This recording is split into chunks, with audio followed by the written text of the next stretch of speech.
before we move to our next program, let me take a moment to tell you about Medha Shakti. The name itself carries our dream. Medha means intellect, wisdom, and the power to learn.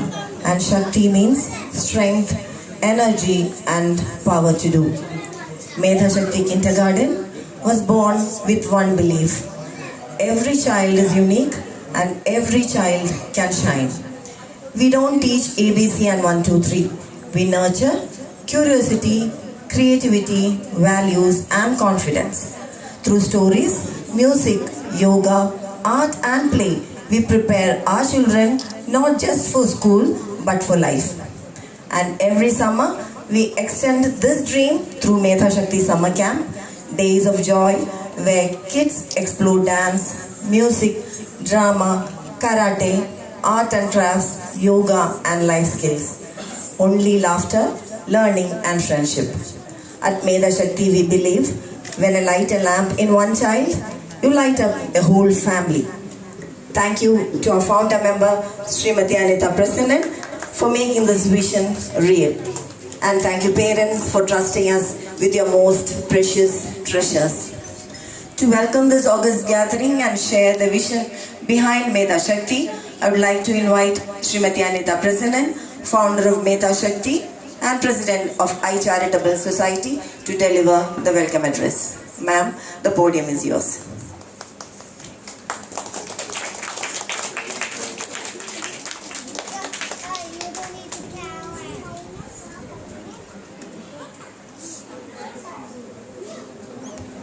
Hello. നമുക്ക് ഏറ്റവും പ്രിയങ്കരിയായ അഞ്ജിത ആണ് ഇന്ന് അധ്യക്ഷ സ്ഥാനം വഹിക്കുന്നത്. അഞ്ജിതനെ നമ്മുടെ വിശിഷ്ടാതിഥി ശ്രീ ബാലാജീനെ എൻ്റെ എല്ലാ പ്രിയപ്പെട്ട സുഹൃത്തുക്കളുമാണ് സ്റ്റേജിൽ ഇരിക്കുന്നത്. രേണു, സൈന, ലത, എല്ലാവരെയും ഞാൻ വെൽക്കം ചെയ്യുന്നു. ഇവിടുത്തെ പാരൻസിനെ, കുഞ്ഞുങ്ങളെ, ടീച്ചേഴ്സിനെ എല്ലാവർക്കും എൻ്റെ നമസ്കാരം. ഇതിപ്പം 4ാമത്തെ വർഷമാണ് നമ്മൾ ഈ മേധാ ശക്തി കിൻഡർഗാർട്ടൻ്റെ കീഴിൽ നമ്മൾ ഈ സമ്മർ ക്യാമ്പ് നടത്തുന്നത്. എല്ലാ വർഷവും ഭയങ്കര നല്ല രീതിയിൽ തന്നെ നമുക്ക് നടത്താൻ സാധിച്ചിട്ടുണ്ട്. ഇപ്രാവശ്യം പേരൻസിൻ്റെയും കൂടെ ഒരു അഭിപ്രായം അനുസരിച്ചാണ് നമ്മൾ സ്കൂളിൽ നടത്തിയത്. കഴിഞ്ഞ വർഷമൊക്കെ നമുക്കറിയാമല്ലോ, നമ്മൾ NSS ഹാളിൽ വെച്ചാണ് നടത്തിയത്. ഇപ്രാവശ്യം ഒരു ചെറിയ ഫംഗ്ഷൻ എന്ന രീതിയിലാണ് ഇത്. എങ്കിലും എല്ലാവരെയും കാണുമ്പോഴത്തേക്ക് സന്തോഷമാണ്. കുട്ടികളെല്ലാവരും അവരുടെ സ്കിൽസ് എല്ലാം നന്നായിട്ട് അവരുടെ ടാലൻസ് എല്ലാം ഡെവലപ്പ് ചെയ്ത് തന്നെയാണ് ഇപ്രാവശ്യം ചെയ്തിട്ടുള്ളത്. കാരണം നല്ല കുറേ ടീച്ചേഴ്സിനെയാണ് ഇപ്രാവശ്യം കിട്ടിയത്, എല്ലാ പ്രാവശ്യത്തെയും പോലെ. അതുകൊണ്ട് കുട്ടികളെല്ലാവരും അവരുടെ പ്രോഗ്രാംസൊക്കെ നമുക്കിപ്പോൾ കാണാം, വളരെ നല്ല രീതിയിൽ അവതരിപ്പിക്കും എന്ന് ഞാൻ വിശ്വസിക്കുന്നു. ഇനി എൻ്റെ ദൗത്യത്തിലേക്ക് കടക്കാം.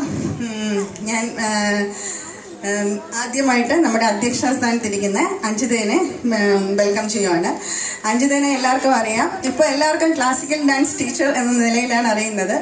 എന്നാൽ സിനി ആർട്ടിസ്റ്റാണ്.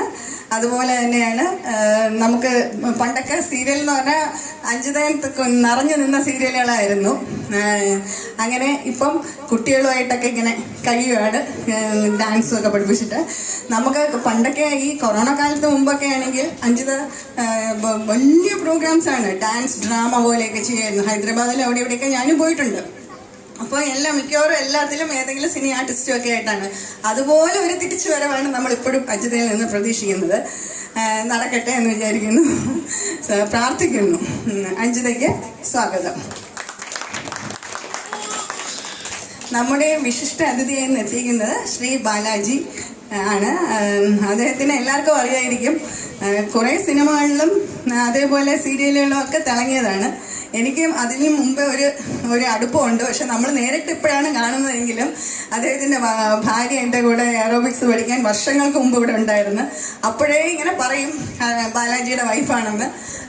അത് അന്ന് പറയുമായിരുന്നു ഇങ്ങനെ പോലീസിൽ നിന്ന് എയർഫോഴ്സിൽ ജോലി ഉണ്ടായിരുന്നു, അതുപോലെ തന്നെ അഡ്വക്കേറ്റാണ്. ഇതെല്ലാം ഉപേക്ഷിച്ചിട്ടാണ് ഇങ്ങനെ അഭിനയം എന്ന് പറഞ്ഞ് നടക്കുന്നത് എന്നൊക്കെ നമ്മളുടെ അടുത്ത് സംസാരിക്കുമായിരുന്നു.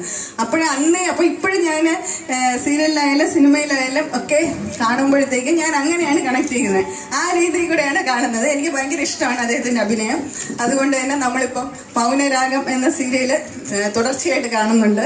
അതിൽ വില്ലനായ ഒരു അച്ഛനായിരുന്നു, ഇപ്പോൾ വളരെ സ്നേഹമുള്ള ഒരു പാവം അച്ഛനായിട്ട് മാറിയിട്ടുണ്ട്. അതെല്ലാം കാണാൻ നല്ല രസമാണ്. ആരൊക്കെ കാണുന്നുണ്ടോയെന്ന് എനിക്കറിയില്ല. അദ്ദേഹത്തിന് ഞാൻ വെൽക്കം ചെയ്യുന്നു. അടുത്തത് എൻ്റെ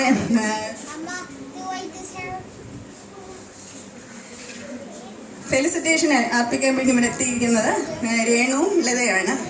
രേണു ഡോക്ടർ രേണുക പറഞ്ഞ മ്യൂസിഷ്യനാണ്, അതുപോലെ തന്നെ യോഗ ട്രെയിനറൊക്കെയാണ്. എന്നെക്കാളും 1 വർഷം സീനിയറായിട്ടാണ് കോളേജിൽ പഠിച്ചത്. MA എടുത്തു, ഡോക്ടറേറ്റ് എടുത്തു. അതുകൊണ്ട് തന്നെ ഇപ്പം ഞാനാണെങ്കിൽ BA മ്യൂസിക് എടുത്തെങ്കിലും അപ്പോഴൊക്കെ നിർത്തി കളഞ്ഞു പാട്ട്. കല്യാണം ഡിഗ്രിക്ക് പഠിക്കുമ്പോഴായിരുന്നു, അതുകൊണ്ട് തന്നെ നിർത്തി. ഇപ്പം ഞാൻ രേണുവിൻ്റെ അടുത്ത് വീണ്ടും തുടങ്ങിയിരിക്കുകയാണ്. നമുക്ക് ഒന്നും കൂടെ ഒന്ന് ബ്രഷപ്പ് ചെയ്തെടുക്കാം. പക്ഷെ പഠിച്ചു തുടങ്ങിയപ്പോഴത്തേക്ക് നല്ല എല്ലാം ഓർത്തെടുക്കുമ്പോൾ ഭയങ്കര ഒരു സന്തോഷം. അങ്ങനെ ഞാനിപ്പോഴും നമ്മൾക്ക് അതിൽ നിന്നൊക്കെ അടുപ്പം എന്ന് പറഞ്ഞാൽ നമ്മുടെ പ്രിൻസസ്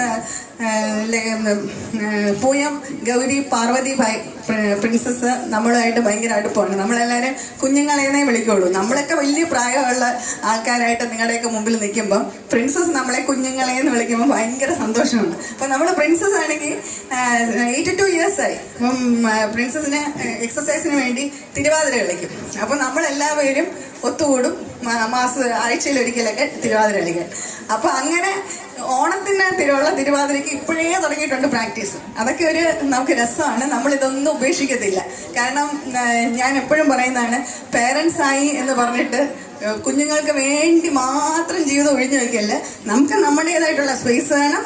അതെല്ലാം നമ്മളുടെ കഴിവുകൾ നമ്മൾ എപ്പോഴും നമ്മളെ ഹോബീസ് ഒന്നും കളയരുതെന്ന് പറയും. അത് ഞാൻ വീണ്ടും ആവർത്തിക്കുന്നു. അങ്ങനെ ഞാൻ രേണു ജ്യോതിഷേത്ര സ്കൂളിൻ്റെ ഫൗണ്ടറാണ്. പിന്നെ നമ്മൾ ഒന്നിച്ച് കുറേ ചാരിറ്റി വർക്ക്സ് ചെയ്യും.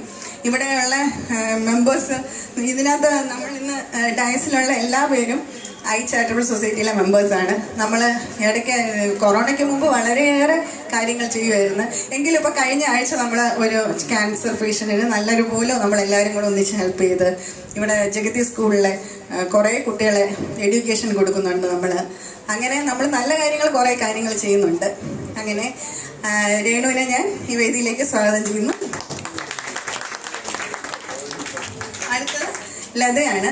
ലത എല്ലാവർക്കും ഇന്നലെ കണ്ടതേ ഉള്ളൂ അല്ലേ? മാജിക്കൊക്കെ കാണിച്ച് നിങ്ങളെയൊക്കെ ഭയങ്കരമായിട്ട് സന്തോഷിപ്പിച്ചില്ലേ? ലത എൻ്റെ മോനെ കൊച്ചിലെ സ്കൂളിൽ എന്ന് വെച്ചാൽ ആദ്യം യേശുദാസിൻ്റെ സ്കൂളിൽ, പിന്നെ ശാന്തിനികേതൻ, പിന്നെ ക്രൈസ്റ്റ് നഗർ, ഇവിടെ എല്ലാം ഒന്നീ എൻ്റെ മക്കൾ അല്ലെങ്കിൽ എൻ്റെ സിസ്റ്ററിൻ്റെ മക്കൾ എല്ലാവരെയും പഠിപ്പിച്ചിട്ടുണ്ട്. അങ്ങനെ അവരുടെയൊക്കെ ടീച്ചറാണ് ലത ടീച്ചർ. ടീച്ചർ ഇപ്പം റിട്ടയർഡ് ആയെങ്കിലും നമ്മൾ വിചാരിക്കും സമയമുണ്ടെന്ന്. പക്ഷെ സമയം ഒരിക്കലും കാണൂല. ഇങ്ങനെ ഓരോ ആക്ടിവിറ്റീസ് കണ്ടുപിടിച്ചുകൊണ്ടിരിക്കും. അങ്ങനെ അതിലൊക്കെ മുഴുകിയിരിക്കുകയാണ്. ലതേനെ ഞാൻ സ്വാഗതം ചെയ്യുന്നു. അടുത്തത് സൈന നമ്മുടെ ചാരിറ്റബിൾ സൊസൈറ്റിയിൽ ട്രഷറാണ്. എല്ലാ കാര്യങ്ങളും നല്ല രീതിയിലാണ് നോക്കുന്നത്. സൈനനെ ഇവിടുത്തെ പേരൻസിന് ലേറ്റായിട്ട് വരുന്ന പേരൻസിനൊക്കെ അറിയായിരിക്കും. കാരണം എപ്പോഴും ഞാനിവിടെ സൂംബ ക്ലാസ് ഉള്ളതുകൊണ്ട് ഞാൻ പറയും, സൈന എനിക്ക് 6:30 ക്ലാസ് ഉണ്ട്, എനിക്ക് പോകണം. അപ്പോൾ സൈന പറഞ്ഞ് ഞാൻ വന്നിരുന്നോളാം. അങ്ങനെ സ്വന്തം താല്പര്യപ്രകാരം 6 മണിയാകുമ്പോൾ 5:30 കഴിയുമ്പോഴേ വരും. വന്ന് ഇവിടെ കുഞ്ഞുങ്ങളെയൊക്കെ നോക്കി അങ്ങനെ ഇരിക്കും. അതുകൊണ്ട് സൈനനെ എല്ലാവർക്കും അറിയായിരിക്കും. സൈനനെ ഞാൻ സ്വാഗതം ചെയ്യും. ഇനി എനിക്ക് പറയാനുള്ളത്, ഇവിടെ ഇപ്പോൾ കമ്പയർ ചെയ്ത് ശ്രീലക്ഷ്മിയെ കുറിച്ചാണ്. ശ്രീലക്ഷ്മി എൻ്റെ ബ്രദറിൻ്റെ വൈഫാണ്. നല്ല രീതിയിൽ നമ്മൾ ചാരിറ്റബിൾ സൊസൈറ്റിയിലെ വൈസ് പ്രസിഡൻ്റാണ്. പുള്ളിക്കാരി എല്ലാ കാര്യങ്ങളും നോക്കിയും കണ്ടും ചെയ്താണ്. ഇത്രയും വർഷവും നമ്മുടെ കൂടെ നിന്ന് കമ്പയർ ചെയ്യുകയും നമ്മുടെ കാര്യങ്ങളിലെല്ലാം ശ്രദ്ധിച്ച് അമൃത സ്കൂളിലാണ് വർക്ക് ചെയ്യുന്നത്. അവിടുത്തെ ഓൾ ഇൻ ഓളാണ്. അവിടെ ഇവരുടെ സ്ഥലത്ത് തന്നെയാണ് അമൃതാനന്ദമയുടെ മഠമൊക്കെ. അവിടെ ശ്രീലക്ഷ്മിനെ ഞാൻ സ്നേഹപൂർവ്വം സ്മരിക്കുന്നു. ശ്രീലക്ഷ്മിക്ക് ഞാൻ മൈക്ക് കൈമാറുന്നു. Thank you.